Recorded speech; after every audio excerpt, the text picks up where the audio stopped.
there's a whole ecosystem of people now like learning and passing down information. Yeah, that's cool. I think that's like such a powerful way to learn and have community. Style is more than just the clothes you wear. It's the essence of who you are, and it's in everything you do. Discover it here and unleash your style beyond what you wear. Today we have the extraordinary Zoe Rain with us, an absolute powerhouse in the world of photography. She's captured iconic moments of global superstars like Christina Aguilera, Macklemore, Chance the Rapper, Ed Sheeran, Zac Efron, me, Grant Alexander, and so many more. Zoe's unique ability to bring out the raw emotion and energy of whatever she's shooting makes her one of the most exciting photographers to watch. And trust me, her journey is one you don't want to miss. All right, so today we have the wonderful and talented Zoe Rain. I remember a few years back when I was looking through Instagram and trying to find photographers to do headshots for G. Alexander, that I was just trying to find something different, because I've always been proud of the fact that I'm different and unique. It's something I pitch all the time. And so I was scrolling, and I don't remember the exact picture, but I saw a picture, stopped, and was like, this is the style I want, and looked at the photographer, and it was Zoe. And to me, the more I looked through your work, I was just like, this is the person I want to shoot with. So I reached out on Instagram, and we got chatting and ended up doing a couple shoots together. And I think you are remarkably talented and unique, and House of Style is all about encouraging people to have a unique style outside and beyond just the clothes they wear. So you were the perfect person to have on, so thank you for being here. Thank you. Happy to be here. So I want to get started. One thing that I find really interesting about photographers is their unique style, and I think you in particular have a very unique one. To me, one of the things that stuck out right away was your use of color.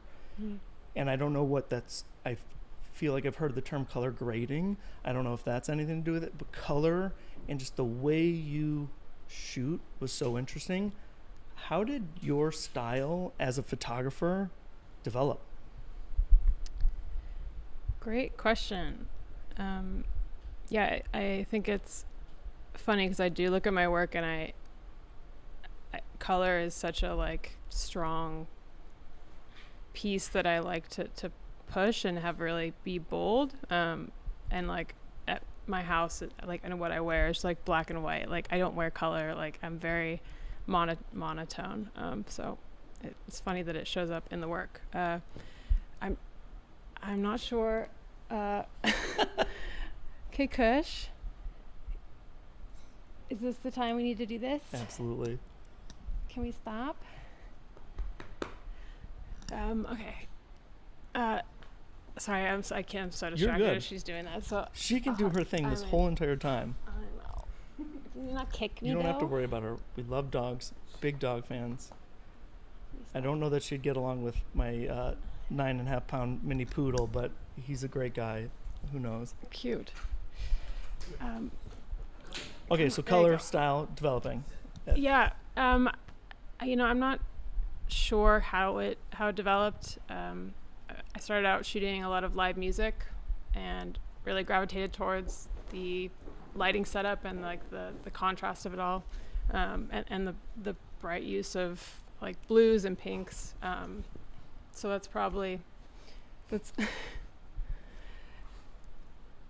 sorry, I'm gonna put her. All right, we'll put her away. Yeah, I can't.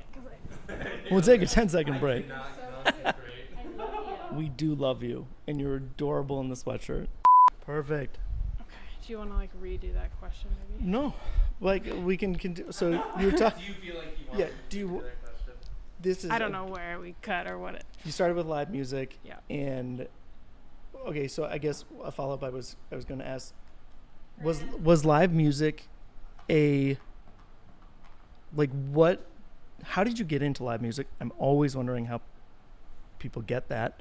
Do you reach out to people randomly? Do you show up and say, I'm here to shoot? And then what about live music? Like, was that the thing that you said, this is what I'm supposed to be doing? Yeah, I started photography in high school. Was mostly just taking the course as like an easy A. And a photographer came in and helped mentor me. And like fast forward, he was working with Macklemore and Ryan Lewis in Seattle, like making like super early on videos. Like they're all self-funded, but these are just like very much like love projects. And I wanted to take photos of the show, so they had their first kind of release like album party of Ryan Lewis and Macklemore together in a small venue that was like 21 and up, and I'd never taken photos of really anything, especially with like professional gear, and kind of just like jumped into it. And I think like none of the photos were in focus, but like the energy of it was so intoxicating that I just remember like being like, I fell in love with it. It felt like the culmination of being able to observe and capture something while like being a part of the energy. And yeah, I've never found anything that really is as invigorating as live shows. So do you still like doing live shows? Yeah, I do. For people that I am a fan of. I think that's always been true. Like if I don't like the music or I'm just not familiar with it, like the level of the energy is so different. I find that true in everything of my life. Right. And I've always kind of thought I was really a good poker player, have a good poker face, and can, be happy with every client I meet, every person I meet. But then there's just some people you meet that you love their energy and you're just like, you're feeling it. It just comes across like you're having more fun. The work comes across more enjoyable and just higher quality. Yeah. Who are some of your favorite artists right now? Just in general, like right now. What was the last song you were listening to? I've been listening to a lot of Jacob Banks and Renee Rapp. She's awesome. Phenomenal. She is awesome. Yeah. Those are fun ones. Those are good. Jacob Banks has been one of my favorite artists for a decade now. Saw him the first time at Lincoln Hall, I think. He's always a fantastic performer. Are there who's been your favorite person or two acts that you've captured?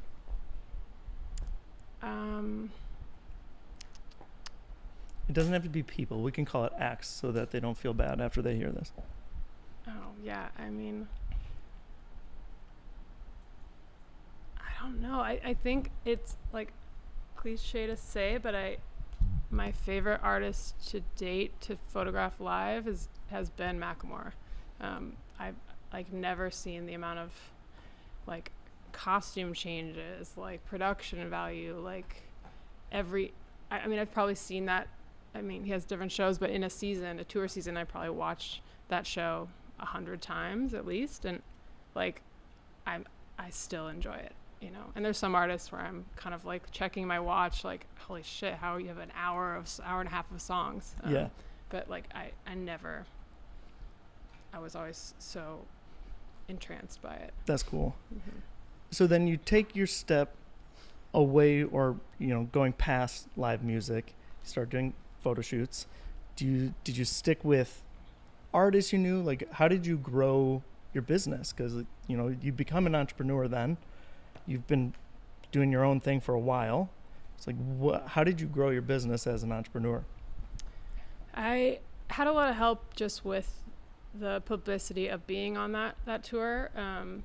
Just like meeting a lot of people and then meeting artists. And as I kind of moved to Chicago, I had a really good group of people that just wanted to kind of introduce me to friends. So I was able to meet, stylists or chefs or every type of artist in the city.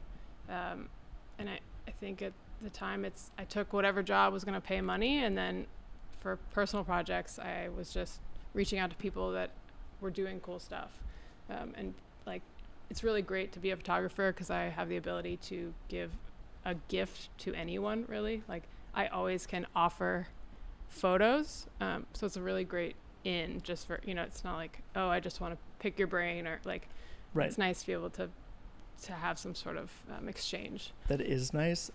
I can't tell you how many times growing the business and even trying to launch this new one where I try to do let's grab coffee. Like, I'd love to pick your brain. And, there are a whole bunch of strategies on how to do it so that you can make the other person feel like they're just as invested. Right. Probably not saying, can I pick your brain? Right. Exactly. It's like rule number one. Exactly. Don't say pick your brain. Don't make them feel like this is such a huge, favor. But there isn't a lot I can do. And I think it's so awesome that you can have, it kind of sounds like I'm an asshole if I say, hey, I can fix your style. Right. Before I meet them. It probably won't go over so great with most people. Some people at this point I think would think it's okay, but I think that's really cool that you can always just offer something. Why Chicago? Initially I had just been touring the US and had no idea like that there was like Lake Michigan or how big the city was, and so like coming here we had like a day off and I was just immediately like really had a connection with it, and met my ex-girlfriend, who basically I moved across the country to like woo her, but it was the whole package of the city as well. I grew up in the northwest suburbs of Chicago. I've always been here. Given how my entire family is here, I'll likely end up staying here. I'm hoping that I have the means soon or when I'm older to travel all over, but I always find it really interesting why people come to Chicago, because especially we spend some time in Scottsdale each year, and then when I take trips around the country, especially to warmer places, I was like, how do you end up picking Chicago? But it is a fantastic city. I get it. Yeah, it's like a good mix between like not as big as New York and not as, I don't know, LA. Stuck up as LA. Yeah.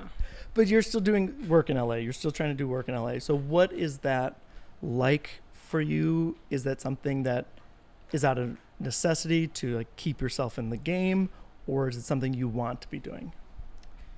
I think I've always had this like underlying notion that, and I think we're told that, of like there's so much opportunity in LA, and being that I want to work with musicians and like celebrities and that type of atmosphere, and just there's so many projects going on that I feel like that energy is something that I might as well at least take a real stab at, because I can make connections kind of traveling there, but I think you really have to feel a little bit more like stationary and home there for people to remember you for jobs. For sure.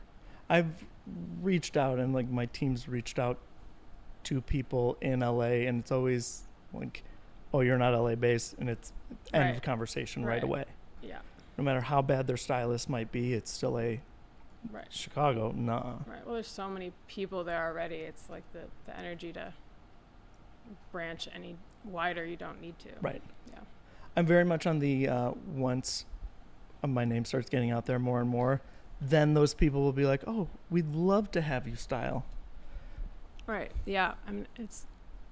I was like with moving from Seattle here, there was like a good 5 years where I was living here but still getting pretty much the same amount of work that I was in Seattle, just because people aren't necessarily aware that I'd moved, or I was still top of mind. So kind of hoping to do that and kind of either be able to be doing Chicago jobs and focusing on LA, or I don't know. I mean, always good to cast a bigger net. Yeah. Do you ever feel defined by your past and what you've done, like defined by the Macklemore tour, and that's what people know you by? Does that ever bother you, if so? I think it's been 10 years now since I first started on that tour. That definitely used to be a concern of mine, but I feel like that is kind of faded out, which is nice. How did that fade out? I think just time and doing other projects, working with other artists. I really wanted to diversify what I was doing, and I do majority not music work at this point, so that helped as well. Well, we bumped into each other at a trade show for clothing. Are you going to the one in a few weeks? Mm-mm. It's every 6 months. There's this huge trade show. It's called The Collective. They started a women's one recently too. I'm going less and less, and at this point I only go to see one or two people. It's such a hassle. But when I saw you were shooting for Collective. Yeah. Those are cool jobs too, I would imagine. It gives you different experience. Are you trying to do corporate work too? I do a lot of corporate work, to be honest. It pays great and it's very consistent. But no, not trying to do more. Definitely I would love to sit in the middle of fashion editorial and commercial, working with celebrities that are working with brands is kind of like a sweet spot. That sounds like a future House of Style thing when we have our creative space and we have all the brands working with artists and celebrities. It's going to be perfect. Right. So I asked the past thing because it's something I have always struggled with. I got started in fashion when I moved into an apartment across from a clothing designer, and we became great friends, hit it off. I helped him with his business and did some modeling for him. And for years after I worked with him, I had to figure out how to respond to people about not working with him or for him anymore. And then when I got my first TV segment, probably it was before the pandemic, probably 2018 or 2019, I was, they were like, where did you get your taste from? How did you learn to do all this? Well, I taught myself most everything, but I kind of got started with him, but I could never say his name. I tried so hard. It drove me nuts trying to figure out how to undefine myself and untangle myself from that web. And to me, that's always something as an artist and creative, I feel like creatives have something they want to be known for, want to leave behind. And that's something that I think a lot of creatives struggle with, is what they are left behind or are leaving behind, and who's defining them as what. Right. What do you want people to kind of know you for, besides being you're a wonderful person too, outside of being a photographer? And I think some people, when they think of who they're working with, or you shot photos for me, I think most people just look at that work, but you're also kind and fun to work with and easy to work with. Being easy to work with is to me one of the most valuable traits in somebody. Absolutely. What do you want to be known for? I love that. No one ever. Yeah, I think that is such a dilemma of being an artist, is having it completely define you. And I think even defining yourself that way, if my art is good, then I am good. If my art is good, then I am doing well, and then my mental health, right? But it really is not best if you're not working as much, or you're not feeling like you're making your best work. It feels like you are not your best self, which is, it's good to disconnect from that. I've been trying to figure out what I want to define my style as, but I think having it feel authentically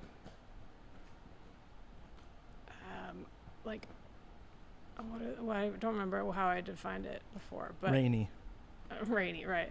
I think like boldly authentic. Like it's just there's no I like that. flashy gimmicks. Like I don't want my subjects to be like putting on a happy face or trying to be sexy or trying to be evoke something. Like I really like when people just like settle into themselves, and I think that the images are more powerful and feel real. So yeah, I mean I think I love just powerful portraiture. That's awesome. That's a great way of putting it. Boldly authentic is solid. I might steal that at some point. Do you ever, I think a few of the words you touched on kind of made me think of this. Do you ever or still feel in an imposter syndrome type of thing where, because I mean, you've done some incredible things and worked with some awesome people that I think most anyone would be like, holy shit. Do you find yourself ever doubting yourself, ever thinking like, no, like, how did I get any of this? Anything like that? Yeah, all the time. I think especially in the lulls of the business, because you can have like very busy seasons and then it can completely die. That has always been really difficult, because it just feels like, oh, this is it. Like I'm never getting work again. And like learning to push past that has been helpful. And I try to like stay off social media, because I think it's really not great for me when I'm comparing myself with others, obviously. Because I don't have like a large team or like a manager. I don't really like have a family that's like supportive or like that is able to be supportive. And so it feels kind of like I'm a one man shop sometimes. Yeah. So it can be overwhelming to be seeing people that are able to kind of organize these teams and so always growing in that way. But I think I would be surprised if any artist you ask does not have that. Yeah, yeah, for sure. And I feel very similarly. I think especially as we got G. Alexander to a great spot.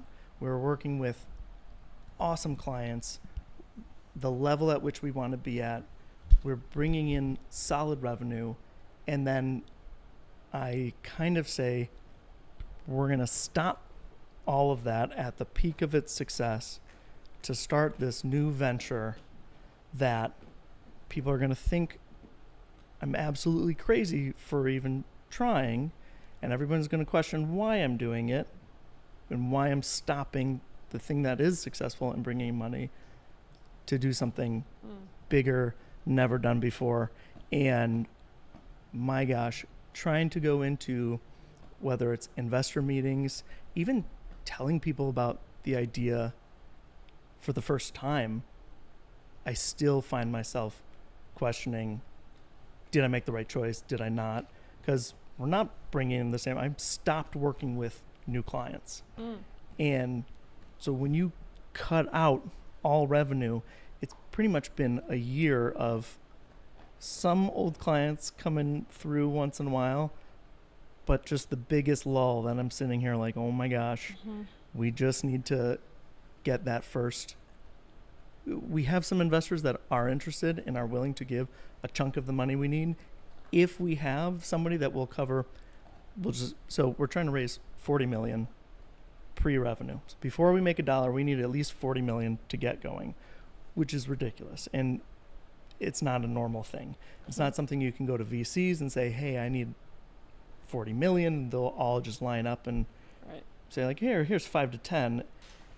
The people we have in place, we can get 12 million today if we had one person that said, I will give you 20 million at least, and they're interested in fashion and have done fashion or retail before.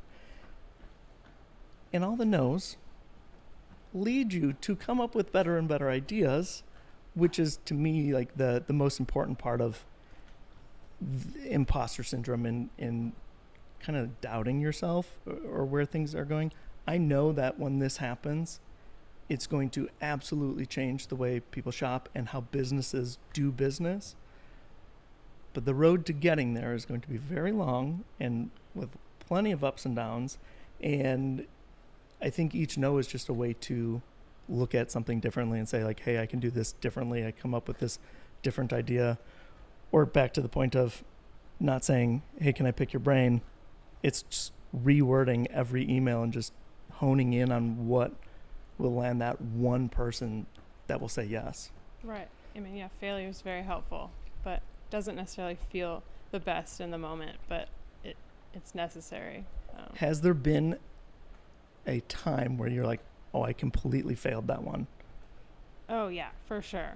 I would say, like, early on in my career, just being naive or green on the scene, like, I've, like, not had enough memory cards or not had enough, like, they're just all of the things that could go wrong where I'm not prepping myself to be, like, have a plan B, or, you know, like, not having an assistant where I'm carrying lights around, which, like, why did I do that? And I think those were also necessary, though, right? Because, like, now I'll never forget a memory card. Like, once you have those moments of, like, terror on the scene, it changes the game. Definitely. Like, all of it leads to success, and, like, that, I think once you kind of hone in on your style and you become determined enough to keep going, like, this is your life. Like, this is what you're doing to provide for yourself and to give you the lifestyle you want. It's kind of like a kick in the ass. Like, you know, this is what you have to do, so you get up. And I think that's where a lot of entrepreneurs fail. That's where a lot of creatives, I think, fail, because creatives aren't always the best with business. Mm-hmm. And it's something that I think needs to be addressed. I don't know where you address that, really, but House of Style will eventually address that some way, somehow. Do you look for mentoring opportunities where you can help younger creatives and younger photographers try to not, like, mimic your style, but, like, learn from your style, get into live music, understand how to kind of capture that energy that you talk about? Like, is mentorship something that's important to you? Yeah, absolutely. I had a really great intern last summer who had, like, moved to Chicago temporarily, and we had her for, like, basically a whole year. So that was, like, a really... Mm-hmm. Yeah, she was with one of the shoots. Mm-hmm. Yeah. All right. That was one of her first shoot. Yeah. Yeah. So. And that was her first shoot? I think so. Oh, yeah, the one we. Yeah. I follow her. She's awesome. Yeah, she's fun.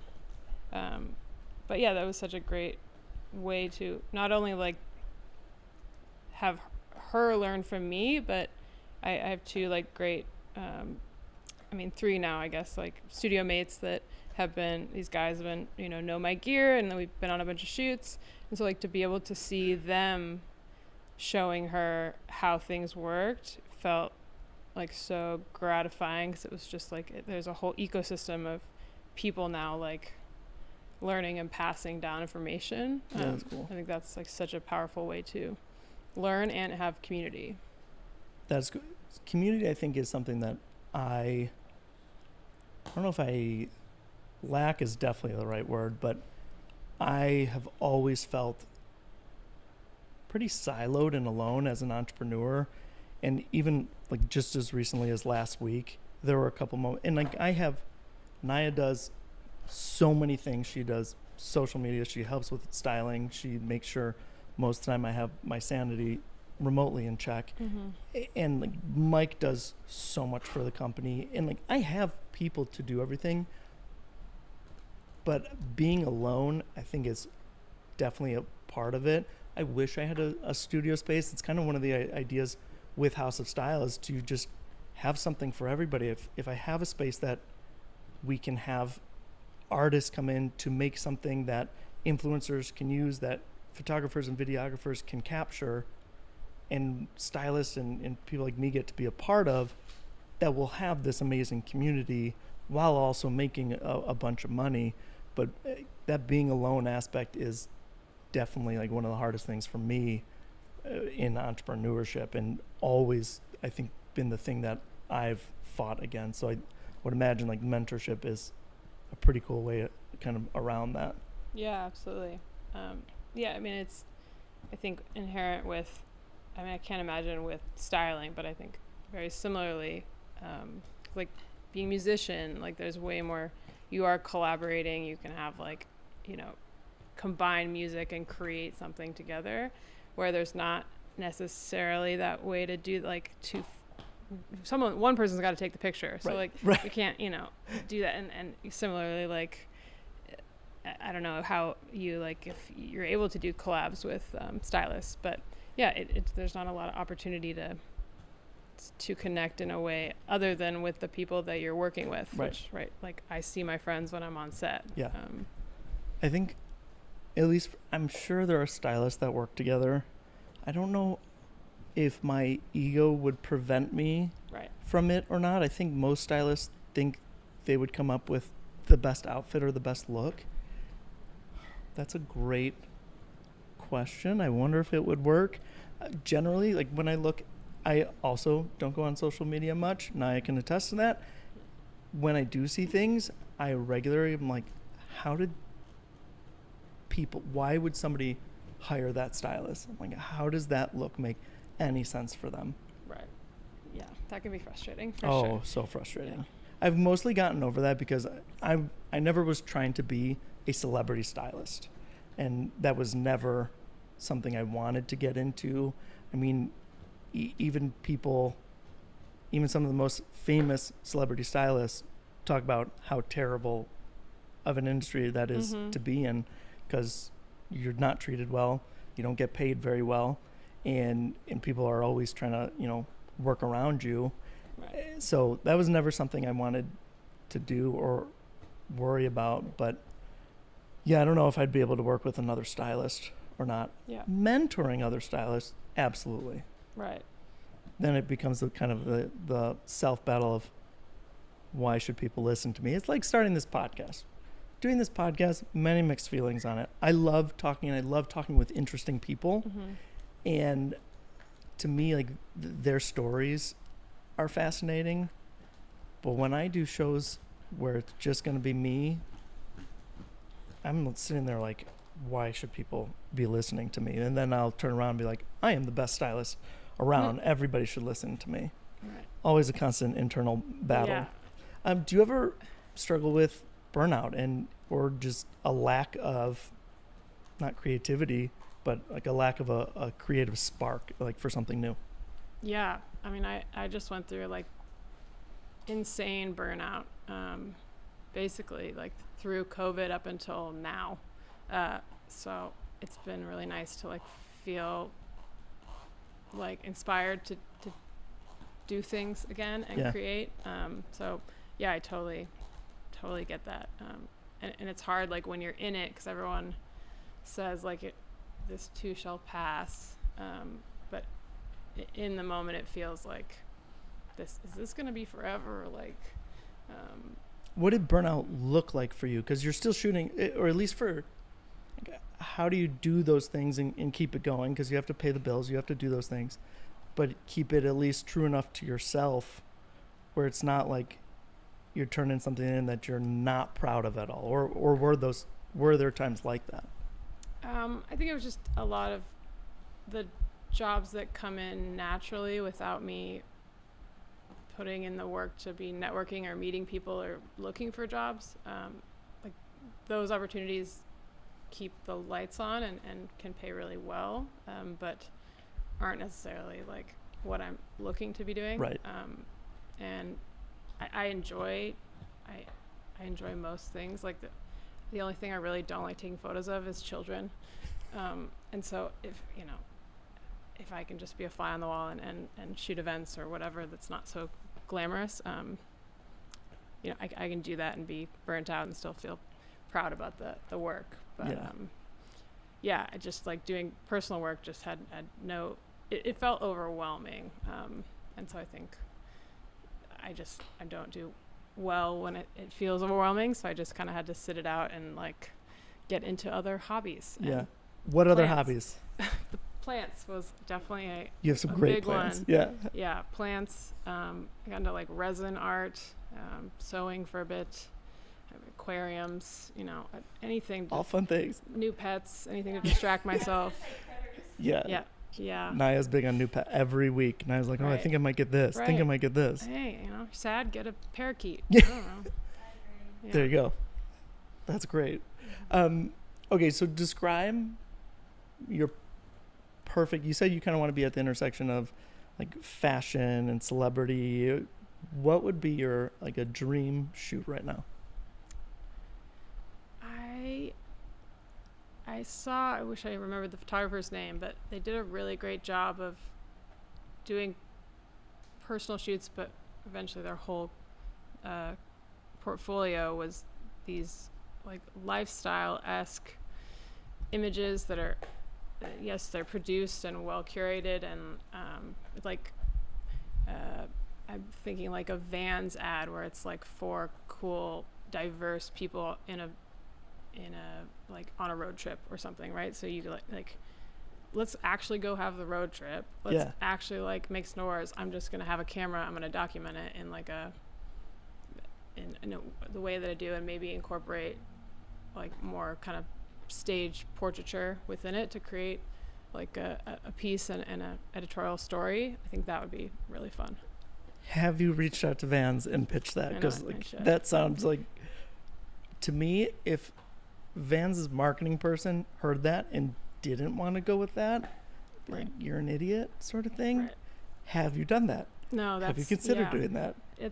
I'm like the 90% and then stop the 10%. So like I have all the emails and what I'm going to say, I just like need to put them together and then press enter.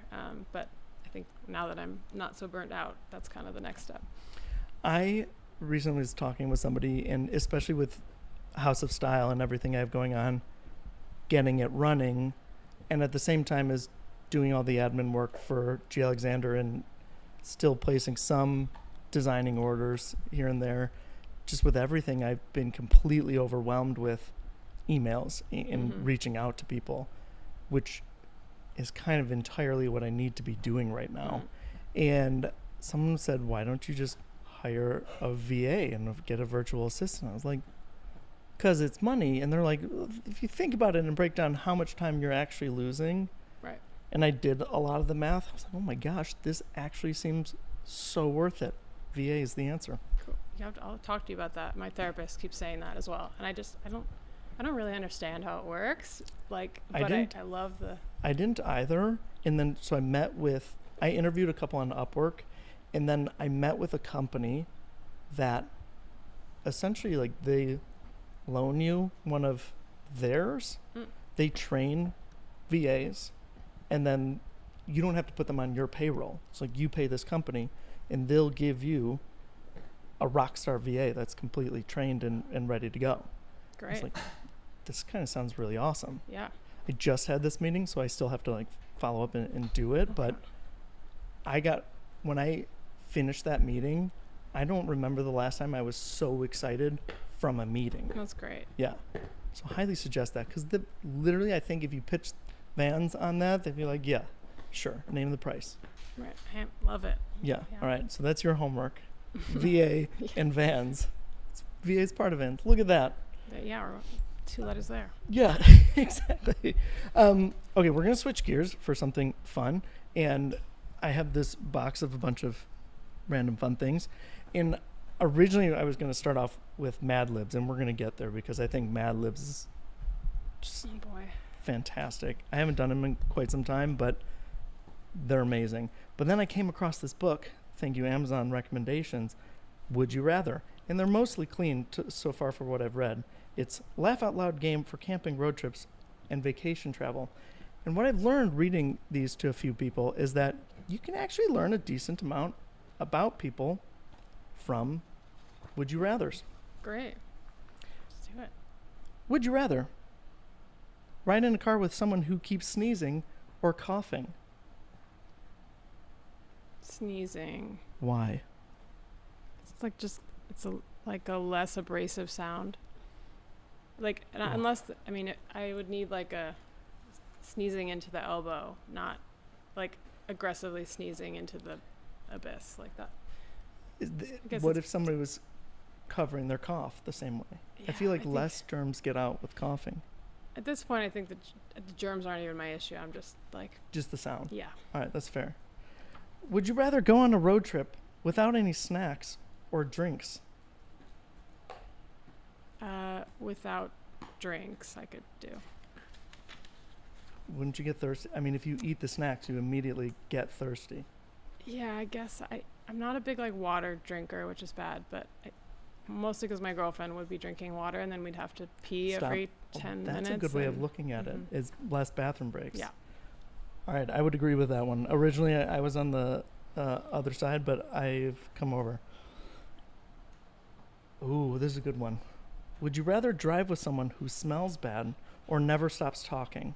Are these all road trip ones? At least so far. Oh, We'll I jump get it. ahead No. and see. Wait, smells bad or won't stop talking? Never stops talking or someone who smells So bad. they can smell as bad as better. I'll go with that. Really? Yeah.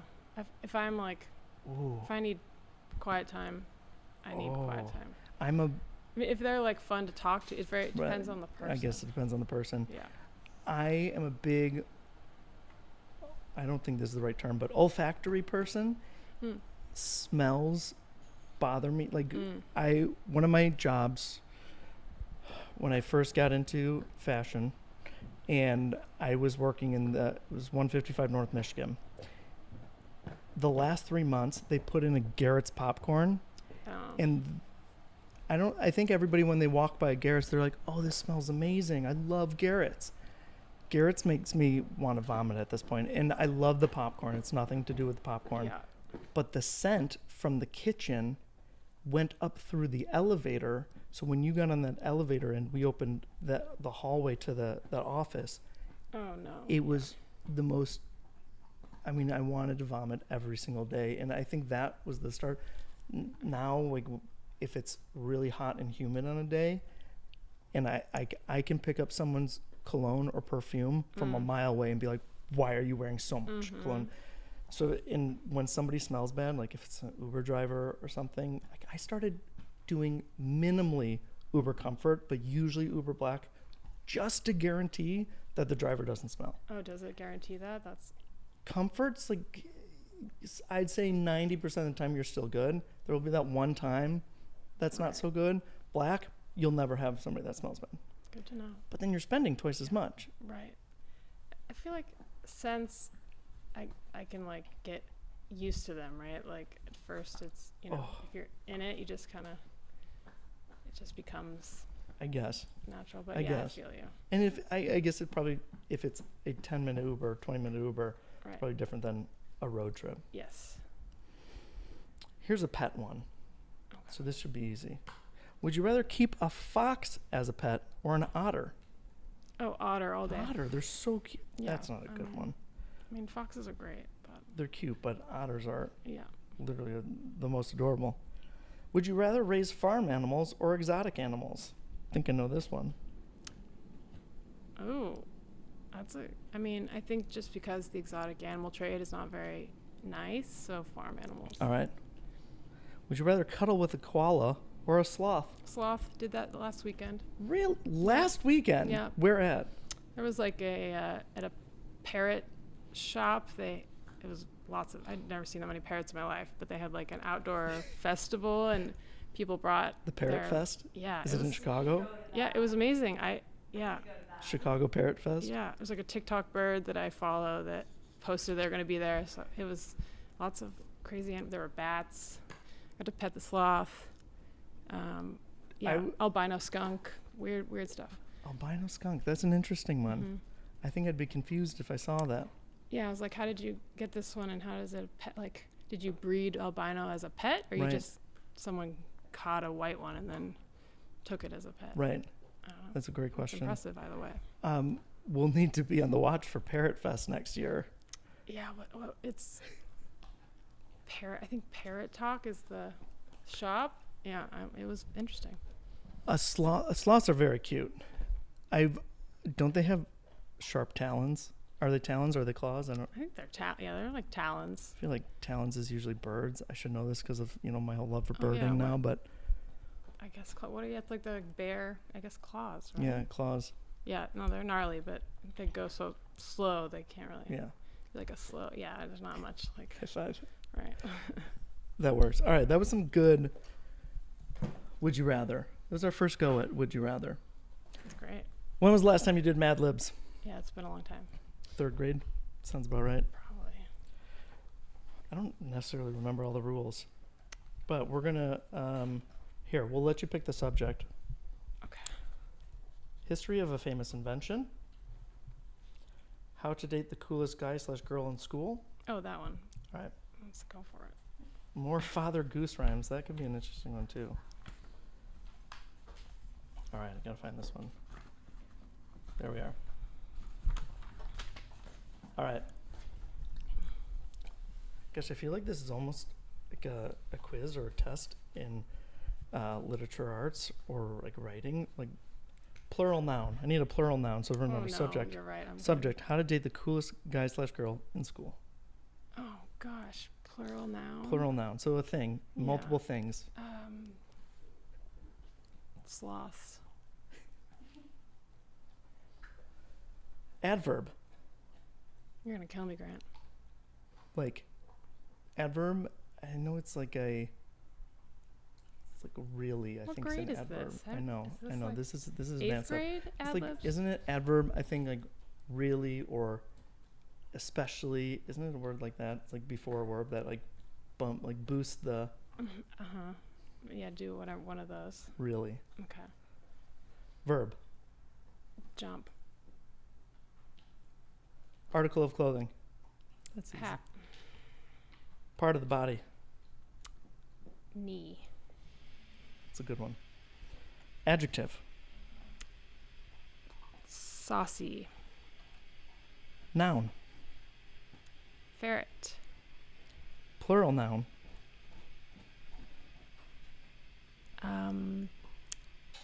Radios. Part of the body. Ear. This is gonna get A little weird. we're gonna go past G rated pretty quick. Plural noun.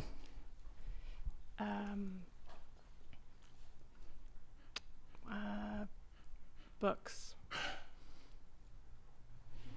Part of the body. Back.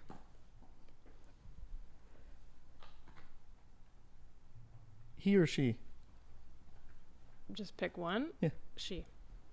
Noun. Cactus. Another noun. Polar bear. Is that a noun? Yeah.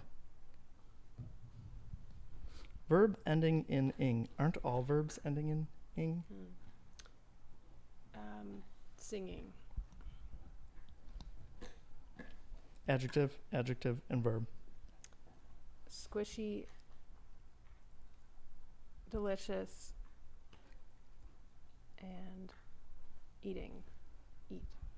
All right. How to date the coolest guy/girl in school. So we're going with the girl. How to date the coolest girl in school. It's simple. Turn the sloths and make her really to date you. Make sure you're always dressed to jump. Each and every day, wear a hat that you know shows off your knee to saucy advantage and makes your ferrets look like a million radios. Even if the two of you make meaningful ear contact, don't admit it. Ooh. No hugs or books. Just shake her back firmly. And remember, when she asks you out, even though a chill may run down your cactus, that's a good one. Yeah. And you won't be able to stop your polar bear from sinking. Just play it squishy. Take a long pause before answering in a very delicious voice. I'll have to eat it over. Ooh. I mean, it got better as it went I on. mean, the cactus and the polar bear. Yeah. Even though a chill may run down your cactus, I might use that in the future. Yeah, I feel that in my bones. Yeah. All right, that was a good one. All right, we'll leave that one there. Speaking of gifts, before I have a gift for you. So You do. I've already made you shoes, but I was like, you know what? The last pair of shoes was cool and funky. But I was like, what if Zoe wants to like dress it up or, mix I'm all about mixing styles. And what if she wants to mix nice and funky and, you know, formal and all that? Yeah. So I have a gift. I already told you it's shoes, but here's the gift. Oh.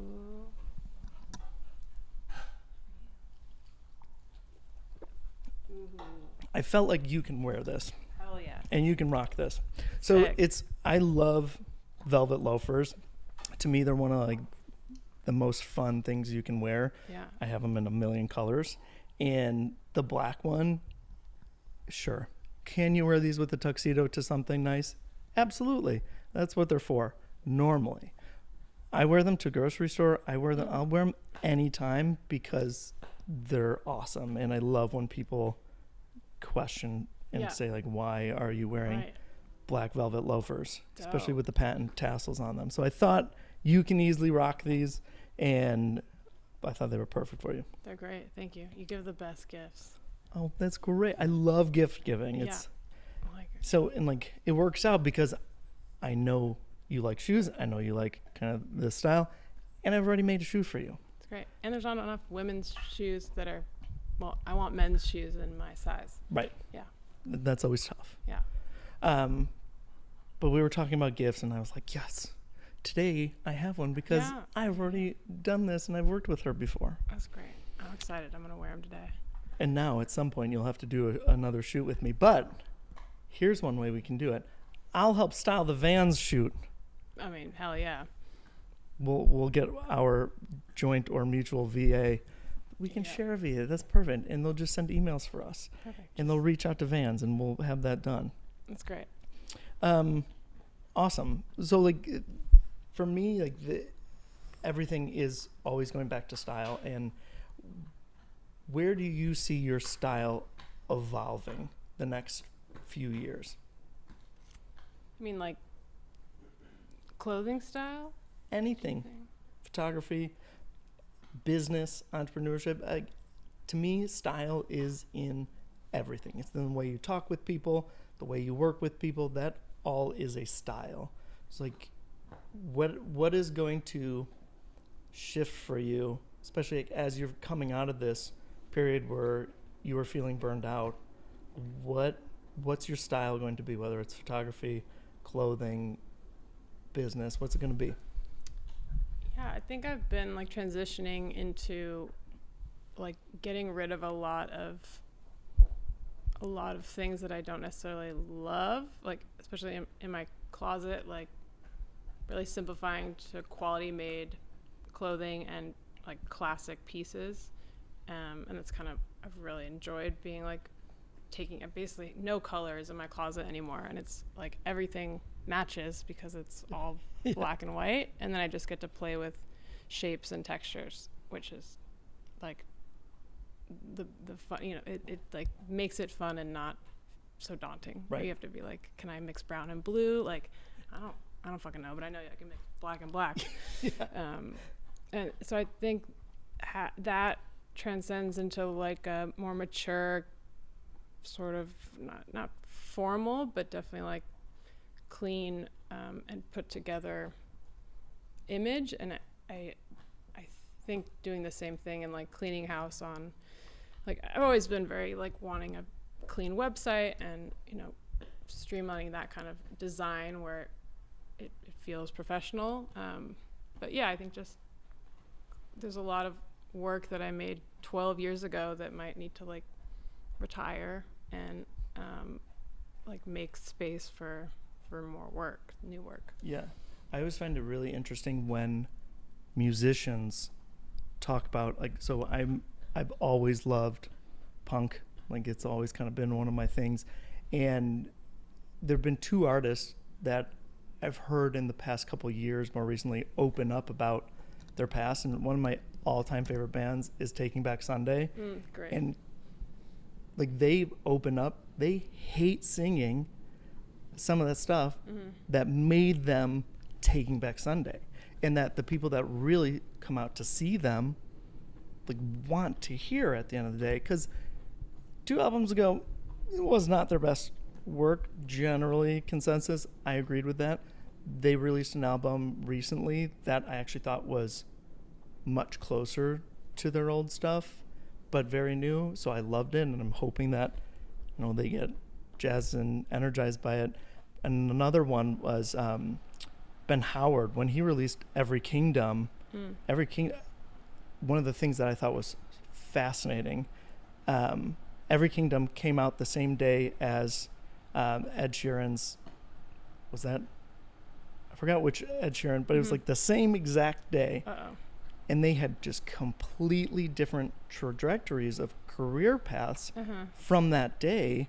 Ben Howard, that album was amazing, but then you heard more and more on tour about him kind of getting a little, not like pissed, it seemed like pissed at the world. And then a few years ago, he basically threw a tantrum on stage and was like, I hate everything that I've done in the past. I'm not doing anymore. I'm not performing any of it. And I think about that. I'm always trying to evolve my style. Like I didn't wear black probably for 6 or 7 years. And a lot of it was just everybody's wearing black, so I'm going to kind of not wear black to stick it to them. And then really in the last 2-3 years, I've come around to loving black again. But the style's always evolving, and I think that piece of it, making room for your past. Do you dislike past work? I mean, obviously some of it, maybe technically, or my edit on it, can bother me, but I think I almost fall into the opposite side of the spectrum where I hang on to, or I have an emotional connection, or with a piece of work that I've just outgrown that, and so learning to have new work and have it still be emotionally connected to it can be hard sometimes, but I mean, even in the style realm, I used to be a little goth little skater kid and wear I loved Avril Lavigne, so I would wear the ties and the Converse, and I would get made fun of it for it all the time, and it was I wanted to wear all black, and it was just why are you being goth, or which is so ridiculous thinking about it now, but I think that kept me from expressing myself in that way for a long time. And then honestly, Johnny Cash and him just being back in black I was fuck it, I'm gonna do what I've always wanted to do since I was a little 12-year-old running around. So I think I've really fallen back into that that space that felt I wasn't accepted to be there, and now it's no, this feels right. Part of me wishes, especially, so I have 2 daughters now, part of me wishes so much that they can skip years 12 through 24 even. It still blows my mind, and it's so much worse than me, my time growing up, because we didn't have social media. It's that wasn't a thing. Now the kids that have social media, it blows my mind. It doesn't surprise me when you read that the suicide rates is the highest it's ever been, and the rate of depression and all the terrible mental, especially with girls. It's unbelievable. And I think it's one of the saddest things how people are not allowed to express themselves. Right. I grew up I was a white straight male on the football and volleyball teams. I had it fairly easy in high school. I went to a giant high school. My graduating class was over 1,300. It's you didn't know, it wasn't the same as a normal high school where they're, I still meet people that were apparently in my class today that I had no idea. Yeah, that's my high school is very small handful. But. So could I have been myself somewhat, but it's all in the realm of you don't want to look a certain way for all the football kids or the volleyball kids or the friends you grew up before that with.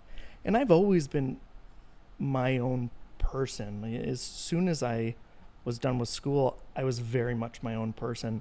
I feel awful for the kids now that like can't be, because I feel like your most formative years of development, you can't like be yourself. Well, and you have like 100,000 to be bullies and trolls that are, waiting to tear you down. Yeah.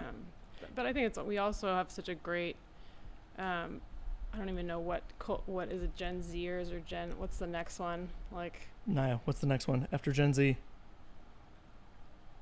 Xers, yeah. But We'll have to get on that one. there's a lot, like, I think, yes, that component of social media is so detrimental. But I think there's such an open-mindedness with kids now of like just being queer and like gender identity and like in a way that was never really possible before. And like I at the time didn't know I was queer, but I just knew that every Halloween I wanted to dress as a boy and wear sweatpants and like boxers, and if I'd maybe been born a little bit later and been in a space where being queer wasn't an option or wasn't strange or you saw it, I think my style would have progressed a lot quicker. Sure. I think about that regularly, like with everything you said with newer generations and getting to their true selves quicker, and not like mine's the same from like a identity perspective, but I grew up, everybody in the area went to college. Everybody, you study, you become a lawyer, a doctor, accountant. And when I first got to University of Illinois, I was food science, human nutrition, pre-dental, because I wanted to be an orthodontist. Wow. Why did I want to be an orthodontist? Because I had Googled at some point, like the jobs that you can retire the youngest and make the most amount of money and have the least hours of work. Right. And sure, you have schooling, to be an orthodontist, but it's like, oh, this sounds great. You're going to make a bunch of money. You won't have to work a ton. It's like, that's great. And then I left the corporate world to do fashion, and sure, you make no money right away with what I was doing, but you're so happy. I found myself so quickly once I switched, and once I started dressing, like the person I met, he showed me that like you can dress however you want. You don't have to worry. Like he was the first person to tell me, don't worry about being the best dressed person in the room. It's like, if that's your biggest problem, it's like you're crushing it. Right. And I think so many more people are going to kind of have that moment now. So there is lots of hope, and I'm glad you bring that optimism and hope to it. I'm trying. Because from a parent's perspective, it is definitely scary. Now our older one's only 3.5, and the other one's 9 months. So plenty of time to see what happens with social media beforehand, but they are not getting a phone for a very long time. Oh yeah, smart.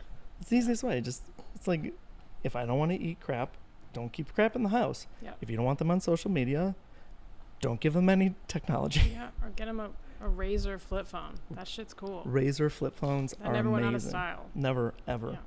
Like back, even the Nokia, the old days with Snake on it, like all you need is Snake. All you need is Snake. That's it. That's all you need. Need a bumper sticker that says that. We'll make that. It's going on the G. Alexander website soon. That'll be our first collab. There you go. All right, we're going to switch over to some bonus stuff right now. So if you want to check that out, head over to Patreon and hear more fun stuff about Zoe.